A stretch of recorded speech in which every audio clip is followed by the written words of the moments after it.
Ito na yung version ko ng Spanish latte. Let's begin. Una, nilagay ko na ang chocolate flavor na drumstick. Yung unang ginawa ko, chocolate ang ginamit ko. Inubusan ako, kaya bumili ako ng drumstick. And then, nilagay ko na ang fresh milk.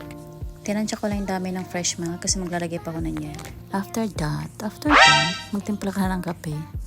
With sugar, of course.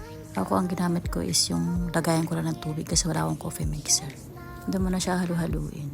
Shake para mag-bubble. Tapos maglagay ka na ng yelo.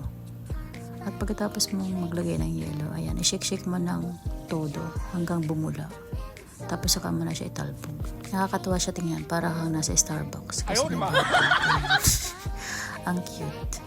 Dahil malit yung lagayan ko, sumobra yung kape. Kaya ang ginawa ko, inalo-halo ko muna siya, tapos babawasan ko lang ng konti. Saka ko ilalagay yung natitirang kape. Sayang kasi ang mahal ng kape, guys. Super duper talaga. Mahal ang kape dito, guys. Kailangan wala talagang tapon, lahat swak sa banga.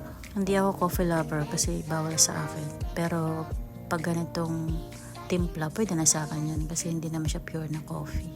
Ganyan lang ka-easy gumawa ng Spanish latte with ice cream. Kaya nang bahala kung anong gusto nyong ihalo, ice cream ba or chocolate. Nasa inyo na yan, guys. At ayun na nga, ready to serve na for only $20. Yan lang, bye!